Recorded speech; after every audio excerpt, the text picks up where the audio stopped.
Vous écoutez le podcast de la famille de Tejet. Message de Néo. Les Déotas de Déo, membres juniors de la Fédération Galactique.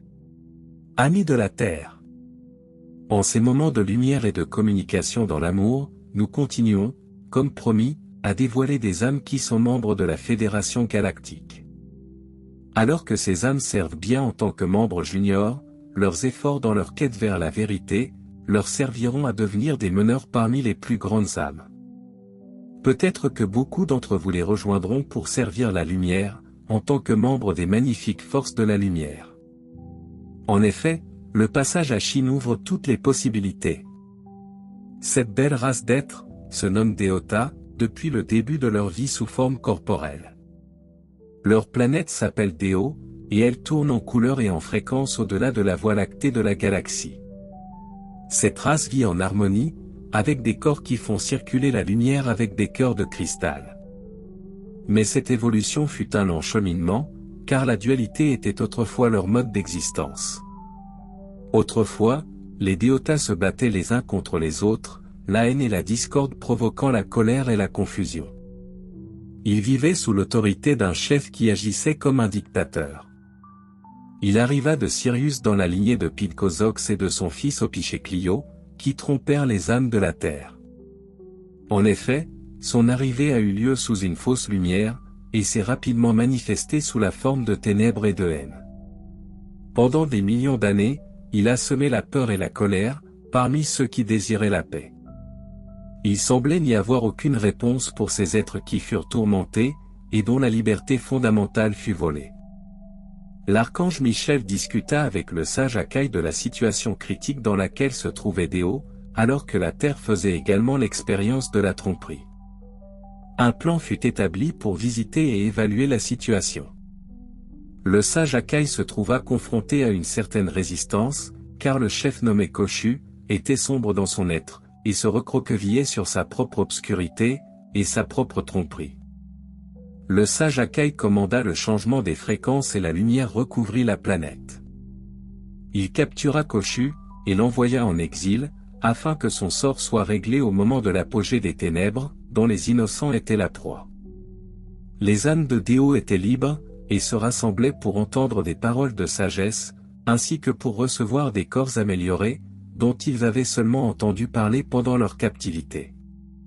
Grâce à la lumière couvrant la planète Déo, et à de nouvelles perspectives apportées par les cœurs de cristal, les Déotas ont célébré la venue d'une nouvelle voie, et d'une intention renouvelée. Leur désir était de libérer toutes les âmes de la tyrannie, et des dictateurs de la tromperie. Ils ont découvert un enthousiasme et de nouveaux amis, alors que la technologie leur permettait de voyager à bord de vaisseaux spatials, et de profiter de l'amitié des membres de la Fédération Galactique. Les Déotas mesurent environ 1,8 mètres de hauteur, et possèdent des corps robustes, et ne connaissent plus la mort. Avant la transformation de leur corps en êtres de lumière par la Fédération Galactique, ils vécurent 200 ans, et se sont réincarnés en leur propre race. Leur peau est brun foncé, avec des yeux bleus, verts ou bruns. Leurs cheveux sont soyeux, et d'un noir de jais. Ils sont d'une beauté, d'une santé et d'un bien-être parfait, car la lumière sacrée recouvre la planète Déo dans la paix. Ils aiment les familles avec beaucoup d'enfants. Ils se rassemblent pour méditer avec une conscience collective. Ils jouent des instruments et dansent tout en partageant les repas. Leurs maisons sont remplies de fleurs, de cristaux et d'un éclairage magnifique. Ils utilisent la télépathie et le don inné de l'âme, pour faciliter leur déplacement et leur communication. Les véhicules aériens permettent de se déplacer facilement, vers les lieux où les amis et la famille se réunissent avec beaucoup d'amour. Les Déotas apprécient tous les animaux de la création. Ayant déjà des tigres et des chevaux, les forces de la lumière ont apporté des oiseaux, des ours, et une grande variété d'animaux, qui ont également été dotés de corps améliorés. La planète prospère grâce à l'amplification de la lumière. Partout, on voit des montagnes, des océans, des arbres, et des fleurs colorées. Les Déotas aiment nager, faire de la randonnée, et caresser tous les animaux. Ils sont l'amour même, et ils ont hâte de vous rencontrer à Shin. Ils comprennent à quel point la Terre a besoin de changer, et de quitter la dualité. Les Déotas feront partie de la civilisation galactique que vous apprécierez infiniment. Dans l'amour, nous vivons unis. Eneki Mea. Je vous aime tellement. Néo.